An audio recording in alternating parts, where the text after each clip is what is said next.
obrigado, meu muito boa tarde inicialmente ao meu amigo, meu querido, meu irmão aqui de bancada e de equipe, Negão do Café, comemorando hoje o dia do café, né não, Negão? Vamos falar daqui a pouco sobre isso. Boa tarde, principalmente você ouvinte aí de casa que nos acompanha até às 18 horas. Estarei eu, Rick Pérez, juntamente com meu amigo, meu querido Alisson Calado. Direto ao ponto. A análise nua e crua dos fatos com Alisson Calado. Muito boa tarde, Campina Grande, sejam todos muito bem-vindos. Esse é o Gabinete Paraíba, o programa de portas abertas para a população. Todas as terças e quintas-feiras, a partir das 17 horas, aqui na Rádio Cidade Esperança, na AM 1310. Na AM 1310, eu espero aí que você esteja sintonizado aqui nas ondas dessa rádio maravilhosa. E também, não é somente pelas ondas da rádio AM, né, que a gente está conectado, mas também pelo Facebook, pelo YouTube e também pelo Spotify.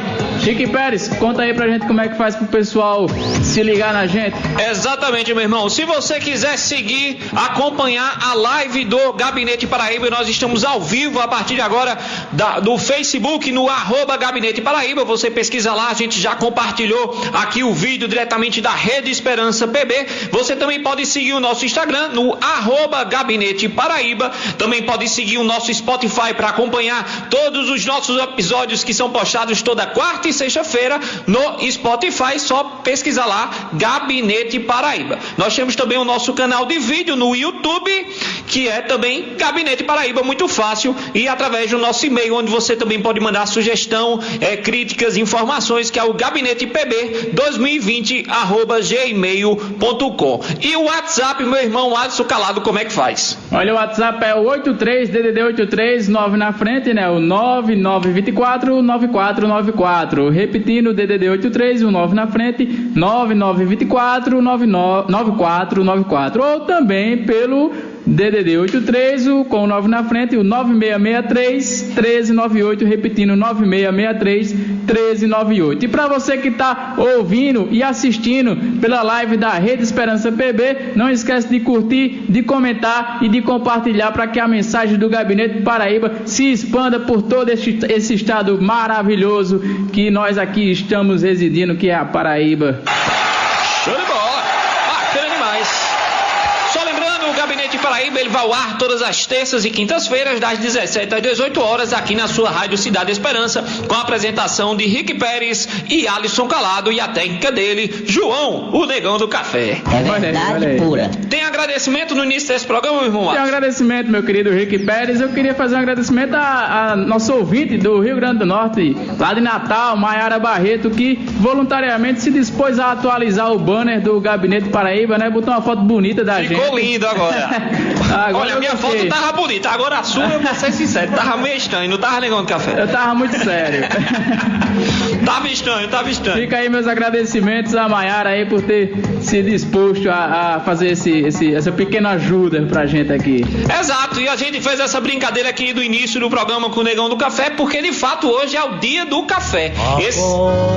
Esse produto de exportação que foi tão importante para o Bíblia Nacional nos primeiros tempos da República, e hoje é um produto indispensável no dia a dia do povo brasileiro, e que também é marca registrada no nome desse amigo aqui que nos acompanha, que fez história através do café aqui na nossa cidade de Campina Grande, na qual a gente tem a honra hoje de trabalhar ao seu lado, o Negão do Café. Muito parabéns, porque eu sei que você tem uma ligação muito forte com esse produto, com o café e o que ele significa para o nosso povo, e principalmente o povo nordestino. Valeu mesmo. Valeu, Negão do Café.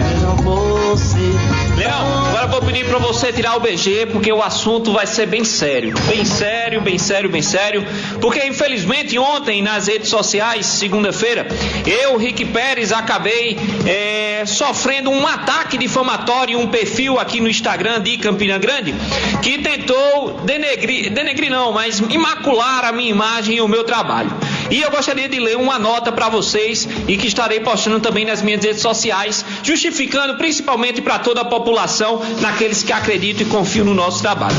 Primeiramente, eu gostaria de agradecer ao dono do perfil, que é um pré-candidato a vereador aqui em Campina Grande e que acha que ninguém sabe da identidade dele, pela oportunidade de expor cada vez mais o meu trabalho, além de parabenizar ele pela brilhante postura de quem muito rapidamente se vendeu e muda de posição, até ideológica, bastando apenas uma boa promessa. E informá-lo que, além de difamação, o mesmo está compartilhando notícia falsa ao meu respeito, que posso facilmente provar do contrário por atos e provas documentais. Primeiro, gostaria de informar aos amigos ouvintes que os dados do SAGS não se encontram atualizados, tendo em vista que não estou lotado na Secretaria da Juventude, Esporte e Lazer do Governo do Estado, onde exerci minha função como gerente de articulação operacional de setembro de 2017 a janeiro de 2019, quando da minha exoneração e nomeação ao cargo de gerente de articulação institucional da Secretaria do Desenvolvimento e Articulação Municipal, e que não recebo e nunca recebi o valor contido na postagem, e que posso facilmente provar através de vários documentos. E que, independentemente disso, não recebo para não trabalhar, pois, diferente de alguns insatisfeitos por não terem seus supostos trabalhos reconhecidos e com isso não obterem um espaço de gestão, o único objetivo desses enganadores metidos à liderança e para a inveja também de tantos outros, tenho exercido com orgulho e competência as atividades na qual fui responsável e sou.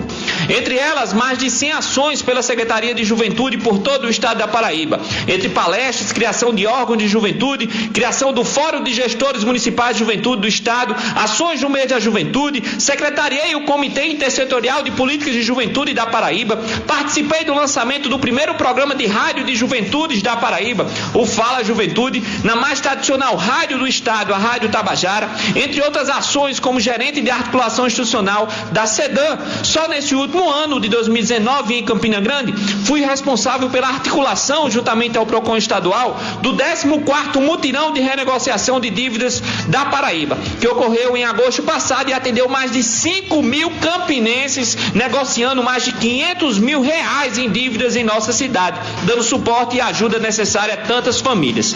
Nesse ano de 2020, estive na comissão organizadora do selo Prefeitura Parceira da Mulher, que premiou mais de 30 prefeituras de toda a Paraíba pelo trabalho com o segmento das mulheres, ação essa de imensurável importância dada ao seu tema. E todas essas iniciativas podem ser facilmente conferidas no meu perfil pessoal, no @RickPérez, pois para alguns, pasmem, eu trabalho e sempre trabalhei pela população de Campina Grande e por todo o estado, seja agora, seja no período de militância estudantil, como conselheiro municipal de juventude de Campina Grande, como secretário-geral do DCE da UEPB e pelas lutas que já passei, como também na função de comunicador, abraçando o dom que Deus me deu e utilizando ele para informar e garantir os direitos de toda a população. Assim, como acho lamentável que queiram relacionar tantos anos de trabalho apenas pela minha relação familiar, no qual respeito e nutro total admiração, mas que sempre na vida pública mantive minha total independência de escolhas e caminhos, ao tempo que aqueles que acusam o mesmo de mamar no Estado poderão conferir diariamente o seu trabalho na Casa da Cidadania, atendendo a mais de 1.000 pessoas que passam ali diariamente, além de todo o seu histórico de luta pelos trabalhadores dessa cidade, como é de conhecimento público e notório para todos.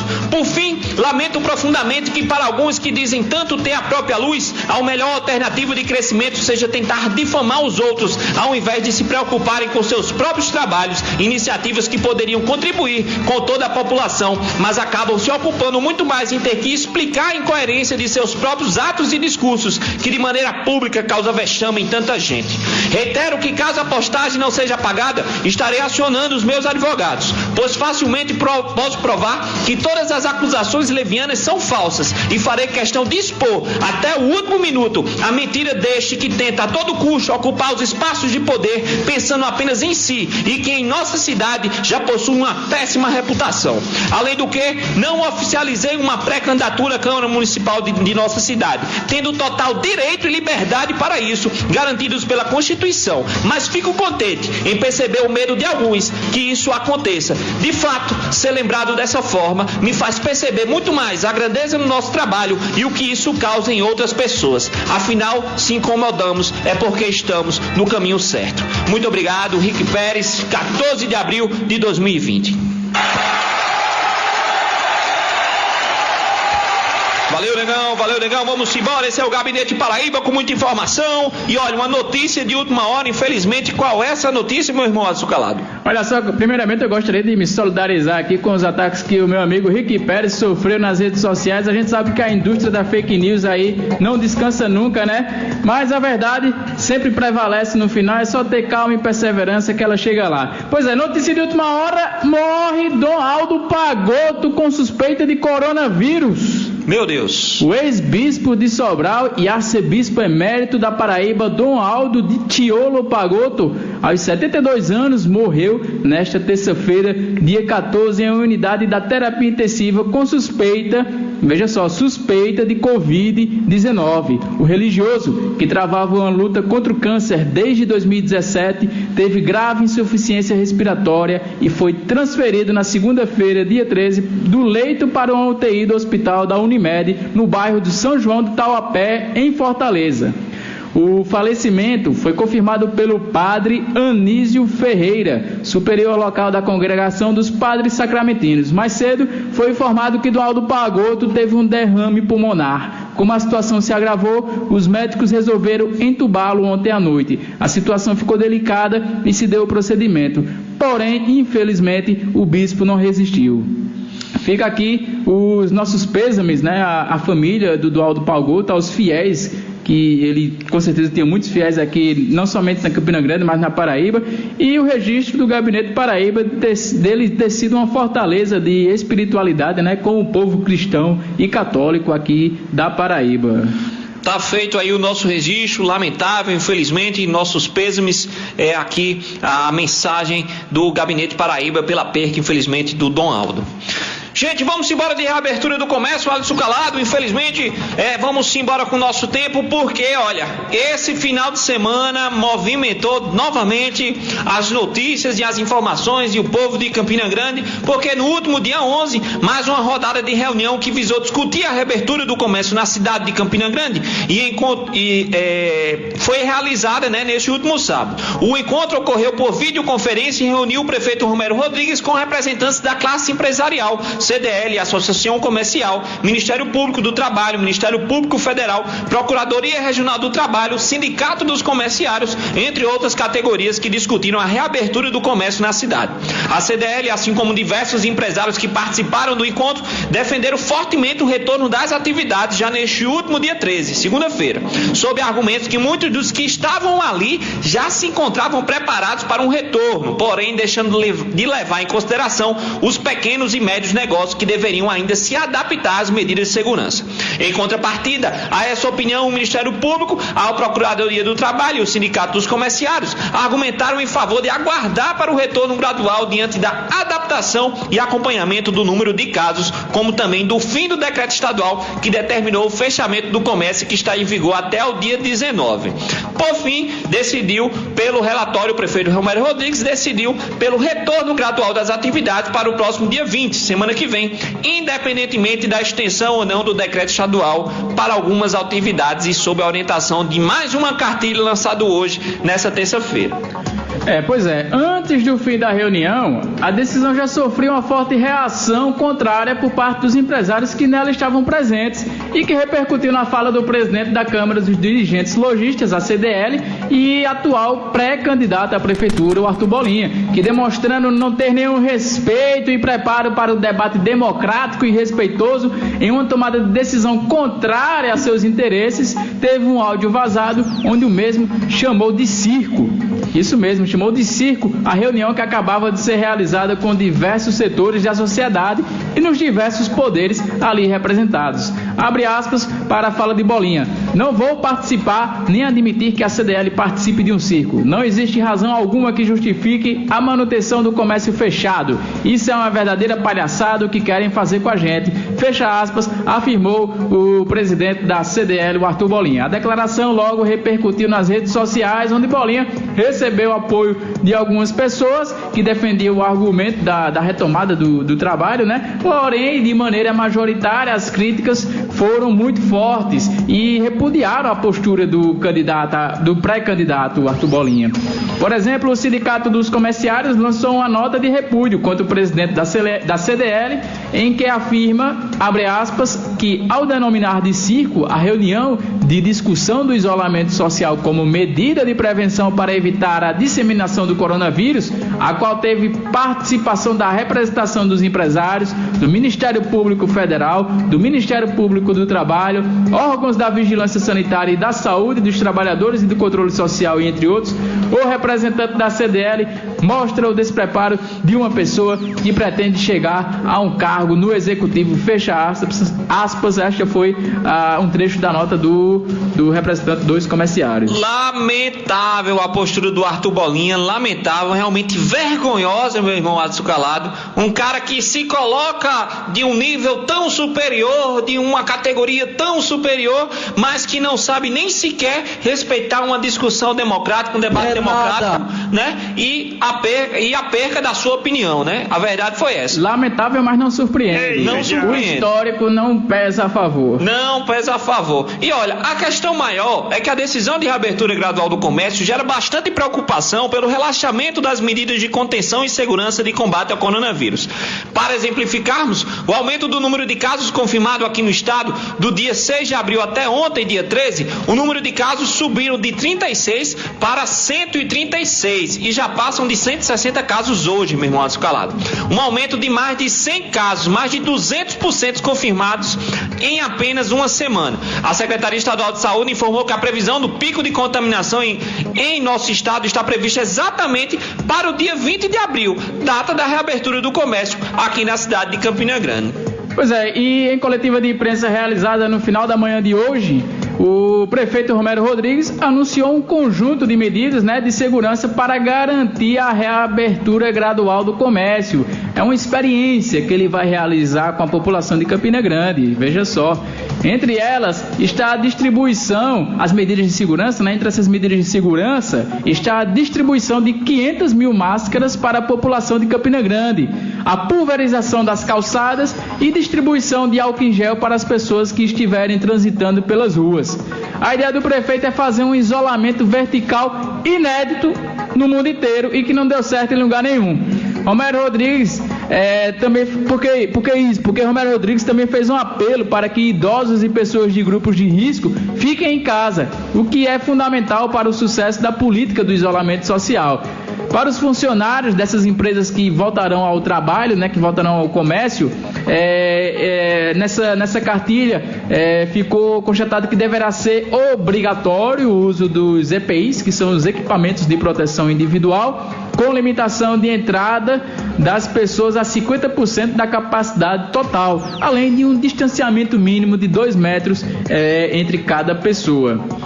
Pois é, e por fim, o governador João Azevedo anunciou que irá estender sim o isolamento social no estado até o dia 3 de maio. A data para o retorno das atividades era para este domingo, dia 19, mas em virtude do aumento de casos, o governador justificou a medida como necessária para tentar frear o crescimento dos casos de coronavírus no estado. Romero Rodrigues prometeu um decreto para abrir o comércio em Campina Grande a partir da próxima segunda-feira e independentemente da extensão ou não do decreto estadual. Neste caso, de acordo com o Procurador-Geral do Estado, Fábio Andrade, o caso poderá ser judicializado e o entendimento do governo do Estado é que o decreto mais restritivo deve valer em relação à quarentena. Pois é, meu irmão Adson Calado, o prefeito tá pagando para ver, né? Rick Pérez, eu tenho uma ligeira impressão de que isso não vai dar certo. E logo mais Romero vai vir a público pedir desculpa e tentar arrumar alguém para colocar a culpa. Romero, vai cair na sua conta. Ninguém tá desejando mal não, mas é uma coisa óbvia. Pois é. Lembra do prefeito de Milão? Lembro. Milão não pode parar porque a atividade econômica é muito mais importante do que a vida das pessoas. Pois é, ele está praticamente pendurado no cargo lá, quase que caindo, totalmente desmoralizado. Então, uma pessoa desmoralizada no cargo. E pior, não é nem a questão da desmoralização política, mas principalmente a culpa. A consciência pesada. Consciência, a culpa de tantas mortes que infelizmente ocorreram naquela cidade, e a gente espera que isso aqui não aconteça. Por isso, mais uma vez, como já vemos defendendo aqui no Gabinete Paraíba, a gente defende o não relaxamento das medidas de prevenção e proteção à população de Campina Grande. A gente reitera a necessidade das pessoas ficarem em casa. Se puder, fique sim em casa. Não dê trela, não dê, infelizmente, relaxe a respeito desse vírus, porque infelizmente é grave e pode matar e tirar a vida de muitas pessoas. Pois é, e por que defendemos isso? Porque até o momento não existe nenhum tipo de vacina que possa curar o sujeito que está contaminado com o coronavírus. E a única vacina possível é você ficar em casa e evitar que você contagie ou seja contagiado por outras pessoas.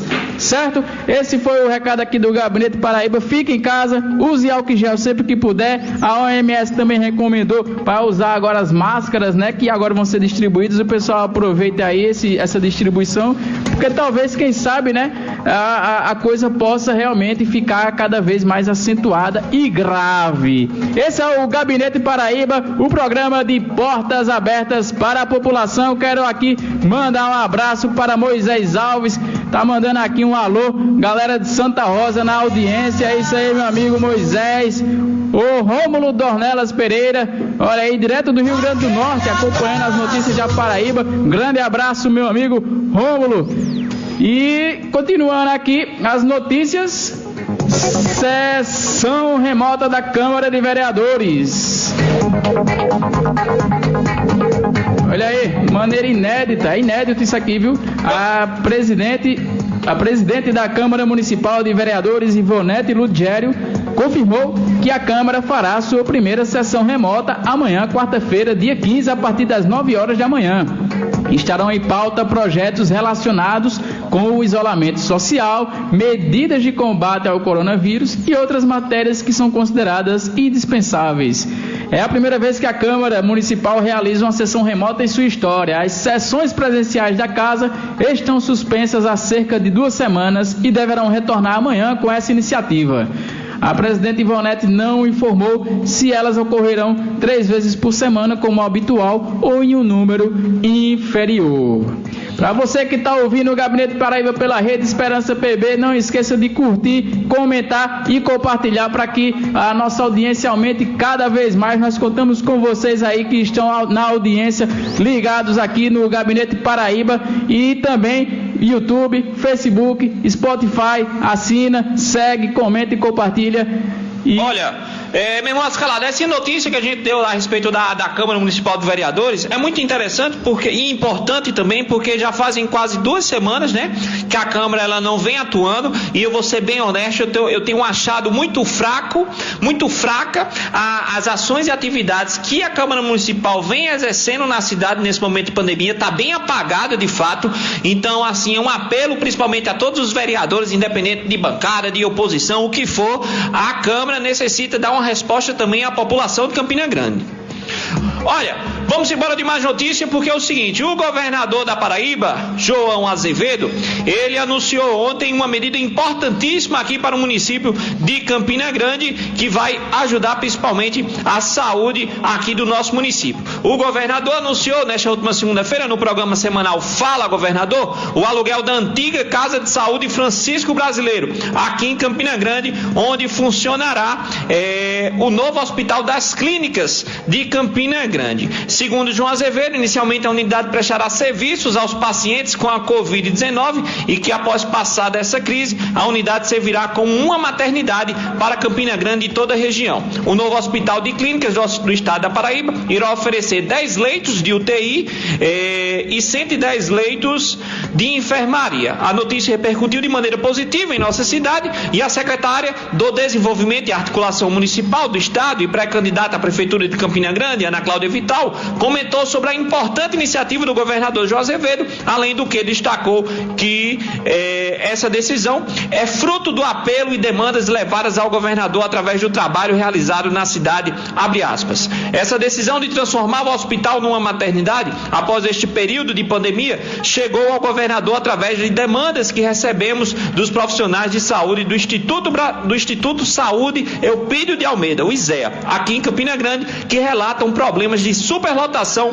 falta de equipamentos e condições precárias de trabalho no ISEA. A ideia é desafogar os atendimentos da maternidade municipal, fecha aspas, disse Ana Cláudia. Para conversar conosco a respeito dessa medida do governador João Azevedo e de outras ações que estão sendo tomadas no âmbito do Congresso Nacional, vamos conversar agora com o senador da República, Veneziano Vital, que vai falar um pouco mais sobre essas iniciativas e outras medidas que estão sendo tomadas no âmbito do Senado Federal. Alô, Veneziano, meu muito boa tarde. Oi, Rick, tudo bom, meu irmão? Tudo bom, meu querido? Boa tarde, peço desculpas por não ter ligado antes, estou aqui em sessão virtual do Senado Federal, mas sem prejudicar o nosso trabalho, abrir esse pequeno tempo que nós temos para conversar com você, gentilmente, ao lado de Alisson, reservam-nos essa oportunidade. Boa tarde a todos os ouvintes da Rádio Cidade. Muito obrigado, senador, obrigado pela sua disponibilidade. Sei que o seu tempo é muito curto, mas principalmente todos os ouvintes do nosso programa agradecem. Vené, a respeito das medidas anunciadas pelo governador João Azevedo de implementação do Hospital das Clínicas aqui em Campina Grande e depois que se tornará uma nova maternidade na cidade. Você esteve em contato com o João Azevedo a respeito disso? Como recebeu e analisa esse anúncio? Irmão, eu estive com o secretário Geraldo Antônio há cerca de 20 dias, 15, 20 dias, conversando com o secretário a respeito da possibilidade do governo do estado aproveitar um espaço que está abandonado, né, completamente em desuso pela prefeitura de Campina. Você sabe que filho da terra conhece muito bem. A Casa de Saúde Francisco Brasileiro foi, na nossa época, utilizada como centro de saúde, onde funcionavam diversos serviços, os mais variados serviços. A área muito grande, Rick, inclusive, para você ter uma ideia, eu não consegui ocupá-la toda. Quando eu digo eu, a prefeitura sob nossa gestão. Pois bem, no governo atual, da prefeitura atual, esse prédio, esse espaço foi completamente e injustificadamente abandonado. Há 20 dias eu falava com os 4 herdeiros, no caso 2 herdeiras desse patrimônio, e elas diziam: olha, Veneziano, e diante desse quadro, coloque à disposição do governo do estado, do governador, a Casa de Saúde Francisco Brasileiro. Está lá, está em desuso, está abandonada, a prefeitura não utilizou mais. Digo, tudo muito bem. Liguei para o secretário Geraldo Antônio, da mesma forma como fiz em relação ao hospital Dr. Edgley Maciel, disse: olha, doutor Geraldo, aqui nós temos 2 grandes espaços, o Edgley Maciel, ali no Zé Pinheiro, na região leste, que também está sem receber os aluguéis, mais de 3 milhões de reais não pagos pela prefeitura, e a Casa de Saúde. Ele disse: olha, Veneziano, é provável que nós tenhamos que ocupar, porque os espaços que nós estamos conveniando com a Prefeitura de Campina não são suficientes. No caso, o convênio se dá em relação ao Hospital Pedro I. O número de leitos não seria ou não é suficiente. Passados esses 15 dias, na quinta-feira eu falava ao telefone com o governador João Azevedo, ele dizia: Veneziano, nós consumamos essa parceria, vamos locar o espaço lá do Centro de Saúde da Casa Francisco Brasileiro. Obviamente, quem poderia anunciar, quem tem a autoridade para anunciar isso, seria o próprio governador, que o fez na segunda, no caso ontem, na fala do governador, e todos nós ficamos muito felizes, porque são 110 leitos, né, entre enfermarias e leitos de UTI, e que vão dar um reforço tanto para Campinas, nos casos de pacientes que em Campina Grande residentes venham a contrair o coronavírus, como também aos demais outros municípios que são circunvizinhos à nossa cidade. E depois, Henrique, Alisson, é importante, a utilização desse prédio, dessa área hospitalar, será feita para que nós tenhamos uma nova maternidade. Espaço público estadual, maternidade Euclides de Almeida em Campina Grande já não mais suporta as demandas. Além de nós servirmos as mães que são atendidas, acolhidas, campinenses, nós recebemos mais de 170 outros municípios. E, além do mais, um serviço extremamente precarizado. São muitos os fatos, episódios que a gente registra e arquiva, desde a ausência de equipamentos, de insumos, as condições para que as mães possam ter os seus filhos, muitas das vezes ficam na espera, deitadas ao solo, deitadas em colchões, deitadas em, em situações extremamente inapropriadas, extremamente indignas. Mas precisávamos desse anúncio, precisávamos dessa decisão. Então eu fiquei, até a Ana Cláudia teve a feliz oportunidade de agradecer em nosso nome a ação do governo do Estado.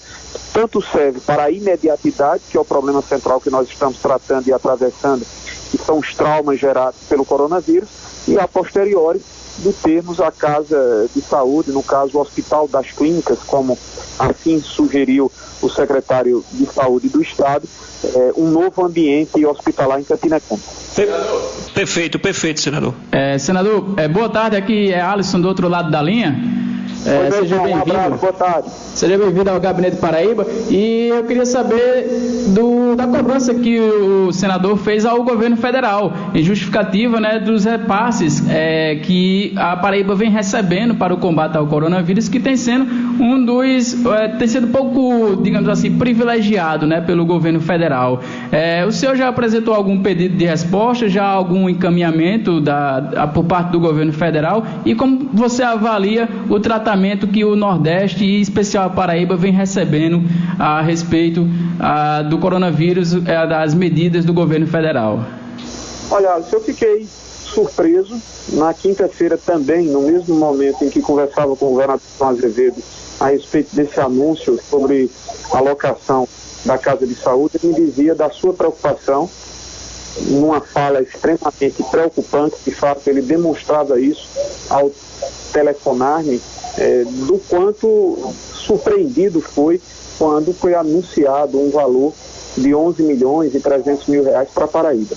E pior do que isso, Alisson, Rick e amigos da Rádio Cidade, são os valores que efetivamente caíram ou chegaram às contas ou à conta do governo do Estado, 2 milhões e 700 mil reais. É o menor valor entre os 9 estados do Nordeste. Isso coube-me, ou ao dizer-me, ele dizia: olha, Venezuela, é importante que nós falemos em nível nacional. Você tem um espaço que é um espaço privilegiado no Senado para mostrar a nossa indignação. Afinal de contas, nós não conhecemos os critérios que foram adotados para que o Ministério da Saúde reservasse à Paraíba os valores menores desse extra que foi disponibilizado. Você pode até perguntar: mas, Veneziano, será que porque nós somos o estado com menor densidade demográfica? Não. Nós somos o 5º estado entre os 9 com maior população. Só não somos maiores em termos de densidade demográfica do que a Bahia, Pernambuco, Ceará e Maranhão. Somos maiores do que Sergipe, Alagoas, Rio Grande do Norte e Piauí. Mas, Veneziano, será que porque o número de cidadãos que contraíram o coronavírus não é o menor entre os estados nordestinos no estado da Paraíba? Não somos o estado com o menor número. Então, nenhuma das duas razões que poderiam ser utilizadas como critério para definir os valores a serem transferidos, Alisson e Henrique, justificariam essa posição, essa disposição ou indisposição do governo federal. Eu falei junto aos demais outros companheiros, líderes de bancada, falei ao senador Fernando Bezerra, ao senador Eduardo Gomes, que são líderes do governo no Senado e no Congresso, falei com o próprio senador presidente Davi Alcolumbre, porque até esse exato instante em que pese a nossa demonstração de indignação, não foi apresentado qualquer razão para que o estado da Paraíba fosse tratado dessa forma. Se você me perguntar: Veneziano, será que há algum tipo de elemento, sentimento político nessa decisão? Eu gostaria muito de não crer, porque nós estamos lidando com um fato atípico, nós estamos diante de uma anormalidade, de uma circunstância com a qual nós nunca gostaríamos de tê-la entre nós, ninguém, absolutamente ninguém, e eu não quero crer que nesse meio de tantas preocupações, onde a sociedade brasileira e todos que compõem, né, poderia deixar brechas para questiúnculas de natureza político-partidária. Mas é bom que nós fiquemos atentos, nós estamos reagindo. O meu papel foi, como senador da República, como representante do Estado, falar, e assim eu falei imediatamente. Vocês devem ter acompanhado através dos materiais que nós fizemos chegar ao conhecimento dos senhores, mas principalmente de maneira efetiva junto aos representantes do governo federal no Senado da República, senadores Fernando Bezerra e Eduardo Gomes. Pois bem, senador, ainda dá tempo de fazer outra pergunta? Eu estou à sua disposição, estou acompanhando aqui, um olho no gato, o outro na saúde. Tá certo. Veneziano, aqui na nossa cidade, contrariando as orientações de organismos e de saúde e flexibilizando as medidas de segurança e contenção do Covid-19, o prefeito Romero Rodrigues anunciou a reabertura do comércio para o próximo dia 20, né? Data essa prevista como início de maior número de contágio e casos pelo governo estadual. Como o senhor analisa essa decisão da Prefeitura Municipal aqui em Campina Grande? Olha, e com muitas preocupações. Repito, em todo esse ambiente que circunstancialmente nos tem a todos envolvidos, eu não quero jamais me permitir ser tragado, tomado e influenciado com questões políticas. Eu tenho diferenças enormes com esse modelo administrativo. Nós vamos ter oportunidade para mostrar mais uma vez a diferença de comportamento e de conduta e de ação em relação ao que faz a administração atual e o que fez a nossa administração, mas esse instante só nos cabe tecer comentários técnicos. Então, seria ousado de minha parte, Rick e Alisson, como da parte de vocês, eu sei que vocês são extraordinários profissionais, mas de outros ramos. Como eu sou um modesto advogado, eu não conheço nada a respeito da medicina, eu não sou infectologista, eu não sou um integrante da OMS, Organização Mundial de Saúde, para desconhecer as orientações que vêm em nível internacional, adotadas por governos como a Alemanha, como a Grã-Bretanha, como os Estados Unidos da América, e no Brasil, pelo Ministério da Saúde. No Brasil, pelo Ministério da Saúde. Então eu vejo com preocupações, porque no momento em que você não tem perspectivas próximas de ser desenvolvida e encontrada uma vacina que faça frente ao coronavírus, ou seja, que combata e nos permita ter acesso para a cura, a única alternativa de nós minimizarmos um problema muito mais grave, que será o da supercarga sobre a estrutura hospitalar do nosso país, evitando contato, aglomeração, proliferação e contágio. Rick, eu digo isso por força do básico, do mínimo que é sensato. Afinal de contas, nós temos a compreensão exatamente daquilo que está acontecendo no mundo. Então eu vejo com olhares de preocupação, com olhares de quem receia que essa medida de afrouxamento termine por gerar situações indesejáveis mais à frente. Você bem falou, ou seja, todos os infectologistas, todos os conhecedores da matéria, eles dizem que o momento mais crítico será o de abril, segunda quinzena de abril, início do mês de maio, quando a curva pode ser a mais ascendente. E nesse momento a administração local entende, eu não sei como se gerará condições para que nós, cidadãos, não nos permitamos uma aglomeração que não nos leve a um contágio, não nos leve a uma proliferação do coronavírus. Então, a minha resposta, longa, mas poderia em 2 palavras, eu vejo com extrema preocupação essa medida. Senador, ontem no Senado Federal, o seu companheiro de estado e de bancada, né, o senador José Maranhão, apresentou uma PEC para o adiamento das eleições de outubro para dezembro. O senhor já se manifestou no sentido de que é cedo para pensar no assunto. Porém, se havendo essa PEC sendo aprovada, quais poderiam ser os impactos para dessa decisão aqui em Campina Grande?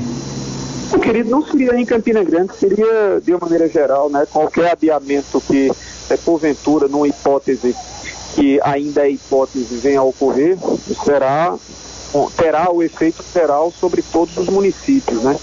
O que eu tenho dito, Alisson, e aí com a prudência que penso o assunto sugere, até acompanhando inclusive as próprias posições adotadas pela ministra Rosa Weber, pelo ministro Barroso, 2 integrantes do Tribunal Superior Eleitoral, o momento ainda não é o propício para uma definição.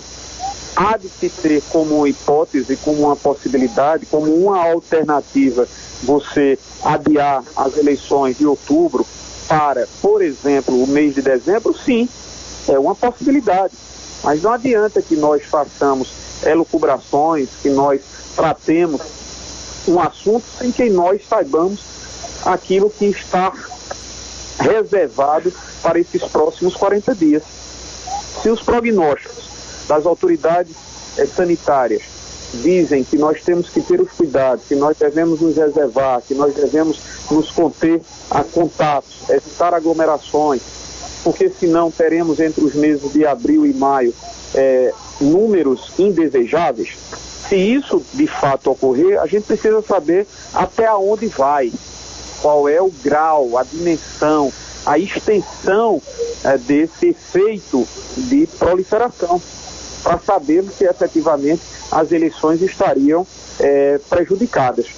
Se houver isso, claro que aí natural o adiamento para o mês de dezembro. Agora, eu não tenho bola de cristal, eu não tenho como dizer aqui afirmativa, taxativamente, como cravar que essa será a decisão a ser adotada pelo Tribunal Superior Eleitoral. Se houver o adiamento por força disso, ou seja, dos resultados e dos efeitos provenientes de uma escala maior de proliferação, bem, passamos as eleições numa data a posteriori, no caso, início de dezembro. O que é certo, a mim me parece, pelo sentimento que eu resgato, extraio no Senado Federal dos meus companheiros, é de que o adiamento é uma possibilidade para não ser tratada agora. Mas a prorrogação de mandatos, não. Minimamente se observa qualquer opinião favorável à prorrogação de mandatos. O que se observa aqui e acolá é que no momento oportuno, no momento pertinente, o adiamento pode ser tratado. Bem, senador, a gente agradece a sua participação, muito obrigado pela disponibilidade do seu tempo, pelas informações e pelas suas opiniões aqui no programa Gabinete Paraíba. Nós estaremos sempre de portas abertas para que a gente possa estar sempre levando mais informações, tudo o que está ocorrendo aí no Congresso Nacional, mesmo aí de casa, como nós sabemos que o senhor tem acompanhado e participado das sessões do Congresso, e agradeço mais uma vez a sua participação. Oi, Henrique, eu é que fico extremamente lisonjeado com a oportunidade que você e Alisson, vocês me conferem, produzindo o programa Gabinete Paraíba, que para todos nós que somos filhos de Campina Grande, é muito significativo. É a oportunidade de nós termos à frente de microfones privilegiados, que tem um espaço que é extremamente ouvido em Campina Grande, vozes jovens, competentes, extremamente dedicados, extremamente doados às causas maiores de uma cidade, de um estado. Então, renovo os meus parabéns, desejo sinceramente que vocês tenham, à frente desta programação, vida longa. Grande abraço, obrigado. Quaisquer novidades que tiver até o final das sessões virtuais dessa semana, eu terei o maior prazer de poder lhes informar, por exemplo, até quinta-feira, que é a segunda data da audição do Gabinete Paraíba. Um abraço.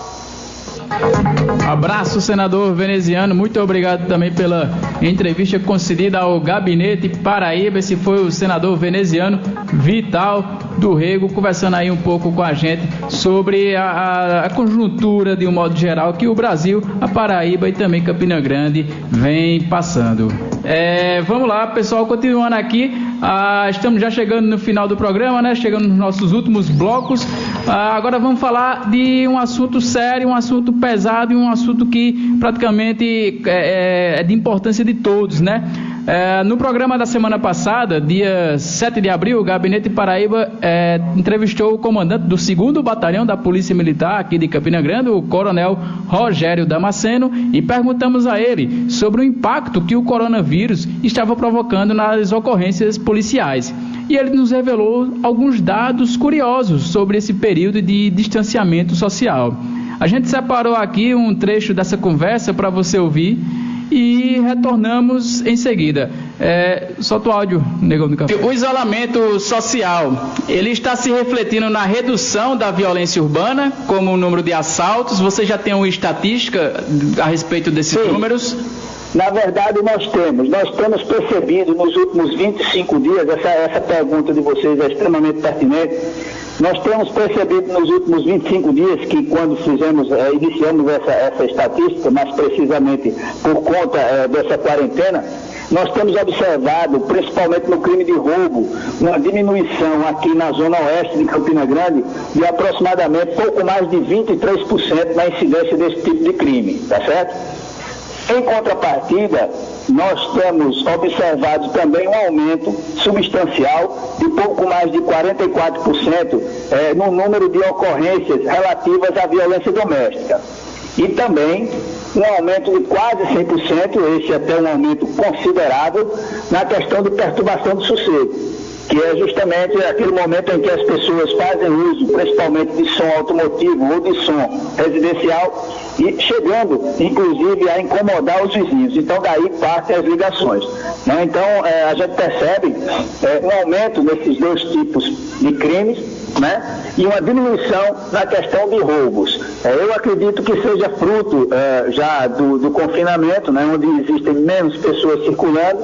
Então, obviamente, esse tipo de crime que eu acabei de falar, roubo, ele tem um percentual bastante considerável de diminuição. Pois bem, como o Coronel Damasceno trouxe a gente postou mais uma vez essa informação que a gente trouxe da última entrevista que fizemos na semana passada, nós tivemos de fato aqui em Campina Grande, mas também um aumento considerável em todo o estado desses crimes relacionados principalmente à violência doméstica, mas principalmente à violência contra a mulher. A exemplo desse final de semana que ocorreu um crime bárbaro que virou notícia em todo o nosso estado, infelizmente da morte, né, do empresário no município de Sapé, exatamente devido a uma briga em casa, onde a empresária, a esposa dele, acabou revidando exatamente as agressões que vinham sofrendo e acabou matando o seu marido. Para falar conosco a respeito dos crimes, das medidas que estão sendo tomadas contra a violência à mulher nesse período agora de quarentena, de isolamento social, a gente vai conversar agora com a secretária da Mulher e Diversidade Humana do Governo do Estado da Paraíba, Lídia Moura. Alô, Lídia Moura, muito boa tarde. Boa tarde, Rick. Boa tarde a todos que fazem esse prestigiado programa. Uma honra estar aqui com vocês. Muito obrigado, Lídia. Muito obrigado pela sua disponibilidade, pelo seu tempo. Lídia, para a gente começar a conversar, como a gente falou bem aqui, é notável que houve um aumento do número de casos de violências domésticas e crime contra as mulheres nesse período de isolamento social. Vocês da Secretaria da Mulher têm acompanhado esses casos, têm realizado algumas ações de prevenção e também de combate a esses crimes? Então, a Secretaria da Mulher e da Diversidade Humana mantém todos os serviços imprescindíveis para a vida das mulheres em funcionamento. A Casa Abrigo, que fica aqui em João Pessoa, em local sigiloso, continuou o seu funcionamento normalmente, e a Patrulha Maria da Penha também continua normalmente. Nós percebemos, e tão logo houve essa decisão do isolamento, uma decisão que a gente tem de ressaltar que é necessária, é a única maneira de se enfrentar esse mal desconhecido que é o vírus, né, que é o coronavírus, é essa forma realmente. Mas assim que se tomaram as primeiras medidas, nós que já sabemos que para as mulheres que sofrem violência, a casa é o lugar menos seguro, sabíamos que ela estaria vivendo uma combinação de problemas. O vírus que nós todos e todas temos de enfrentar e a mulher que passa a ficar isolada em casa na maioria das vezes com este agressor, né? Infelizmente, é inevitável, então fomos tomar algumas medidas. Nós percebemos também que houve um aumento nos relatos de violências em relação aos descumprimentos de medidas protetivas em relação àquelas mulheres que são atendidas pela Patrulha Maria da Penha. Nós percebíamos em situações anteriores relatos de tentativa do agressor em se aproximar, a ordem aí de 5 até 8 por semana. Agora, com o isolamento, nós estamos registrando de 10 a 12 reclamações por dia, né? Então, nós estamos recebendo também, tem um aumento de solicitação de medidas protetivas, o que nos demonstra que se nós aqui na ponta que fazemos o atendimento, há essa necessidade, né, essa solicitação por parte das mulheres, é sinal de que há um aumento na violência. E aí nós tomamos também algumas medidas, com campanhas pelas redes sociais, interferindo aí na mídia para ver se nós relatamos como é que acontece a violência, para que familiares, vizinhos possam ajudar também a fazerem essa denúncia. Às vezes a pessoa pensa que não adianta ligar para o 190 ou para o 197 para fazer a denúncia, adianta sim, naquele instante está interrompendo o ciclo da violência, as autoridades vão tomar providência, mas naquele segundo em que você liga, ali você já interrompe, porque a pessoa às vezes pensa, não, mas eu não sei o que está acontecendo, tem gente que julga inclusive a mulher. Então a gente sempre orienta que uma pessoa que esteja verificando esse tipo de violência pode interromper o ciclo. E aí tomamos também outras medidas. Aquelas mulheres que têm a medida protetiva vencida ou para vencer nos próximos dias, ela teria de procurar o juizado, teria de ir até o fórum para a renovação dessa medida. O que fizemos? Nós fizemos um termo de cooperação com o Tribunal de Justiça da Paraíba, disponibilizamos no site do Governo do Estado um formulário onde a mulher pode preencher e nos mandar por e-mail. Aquelas que não têm acesso à internet ou que prefiram não fazer por internet, nós disponibilizamos telefones em que ela liga e uma técnica nossa vai atender, vai colher os dados. Então, essas medidas que estão vencidas ou prestes a vencer são remetidas por nós eletronicamente dentro do PJE, que é o sistema do Tribunal de Justiça, para que juízes e juízas possam avaliar e fazer a renovação dessa medida sem que a mulher saia de casa. E outras medidas mais que estamos trabalhando, atuando, para ajudar nesse processo de maneira que as mulheres possam se sentir seguras e a violência vai requerer de nós todos, sociedade, imensa solidariedade às mulheres e que a gente, todo mundo, possa fazer uma intervenção para evitar esses casos de violência. Secretária, boa tarde. Aqui é Alisson do outro lado da linha. Pois não, Alisson. Muito bem-vinda ao programa Gabinete Paraíba.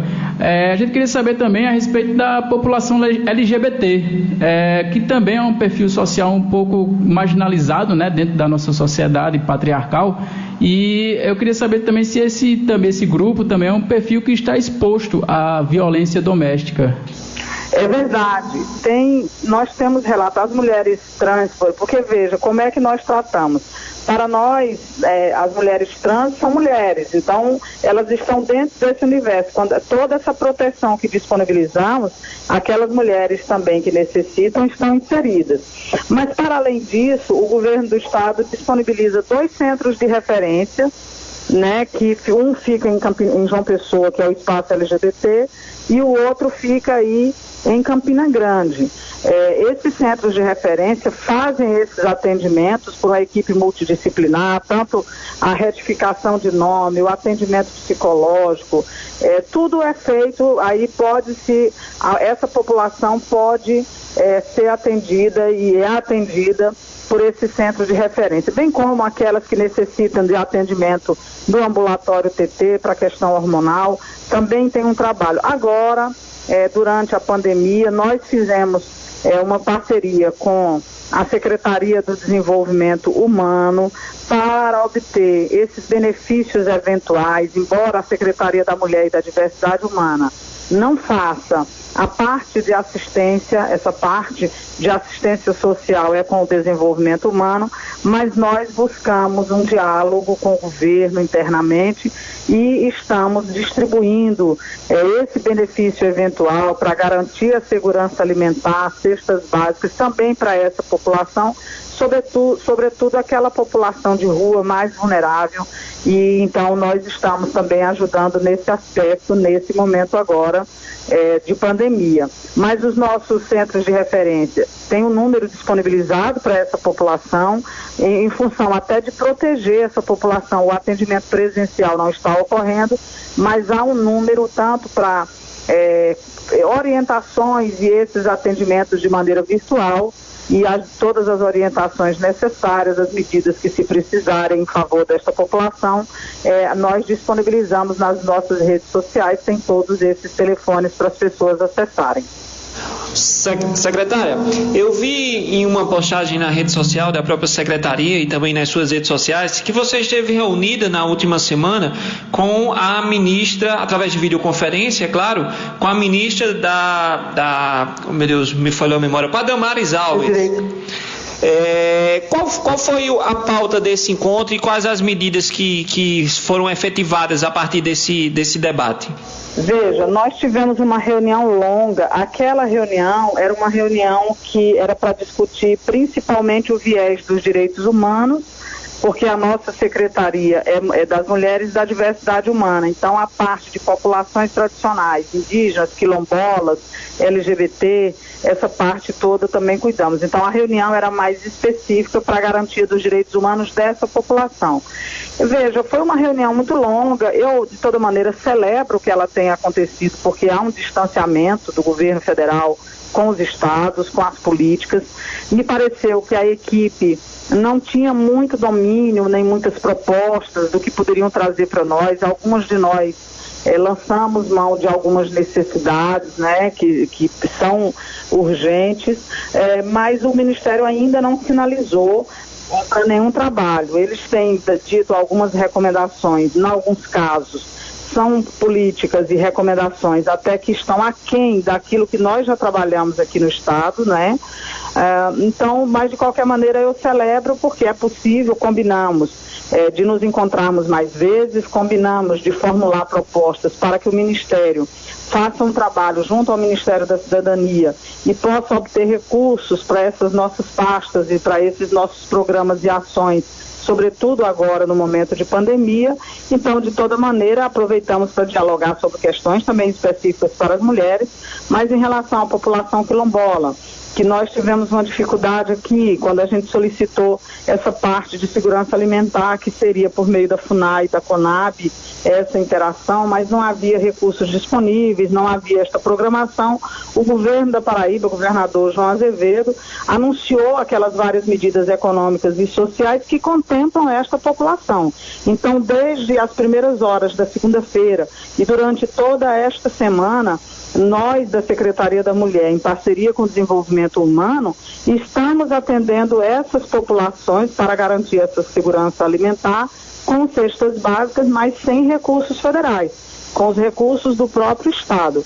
Então, estamos indo a todas as comunidades quilombolas, as comunidades indígenas já receberam ontem, a comunidade cigana também já está recebendo, a parte da população LGBT vulnerável também começou a receber ontem.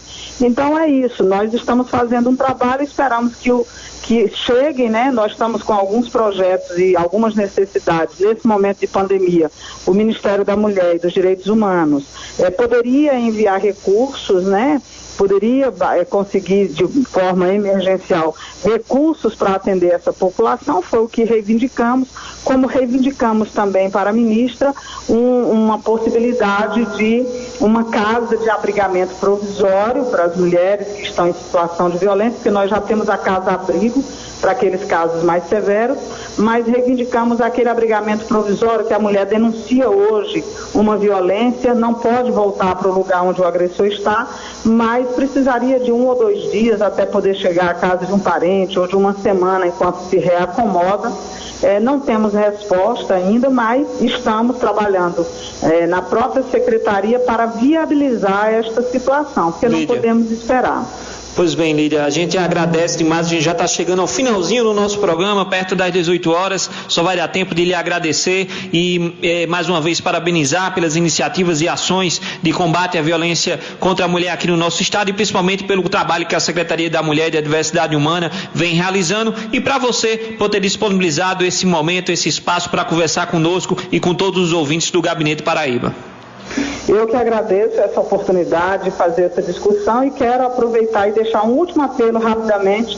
Qualquer sinal de violência contra a mulher, sua vizinha, uma parente, uma amiga que você saiba, ligue 190 se estiver acontecendo naquele instante a violência, ou 197 para a denúncia que as autoridades vão averiguar e essa mulher pode estar sendo salva com seu gesto.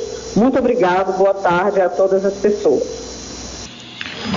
Pois bem, essa foi a secretária da Mulher e da Diversidade Humana, Lídia Moura, para falar um pouco sobre exatamente o combate, as ações, iniciativas contra a violência contra a mulher no nosso estado. E a gente está chegando ao finalzinho do nosso programa, já são 18 horas aqui na Rainha da Borborema. Só lembrando, o Gabinete Paraíba, o programa de portas abertas para a população, ela vai ao ar todas as terças e quintas, das 17 às 18 horas, aqui na sua Rádio Cidade Esperança, na M1310, com direção de Rick Pérez, apresentação e produção de Rick Pérez e Alisson Calado, técnica o Negão do Café. A gente retorna na próxima quinta-feira, meu irmão Alisson Calado. É isso mesmo, meu amigo Rick Pérez. Próxima quinta-feira a gente retorna aqui na Rádio Cidade Esperança, na M1310. Vocês fiquem conectados aí nas nossas redes sociais, no Facebook, no Spotify, no YouTube. Só é digitar Gabinete Paraíba, dar um like, dar uma curtida e seguir a gente e acompanhar todos os nossos programas. Pois é isso, valeu, até a próxima quinta-feira. Meu amigo Negão do Café, muito obrigado mais uma vez e a você, nosso ouvinte, tchau! Tchau!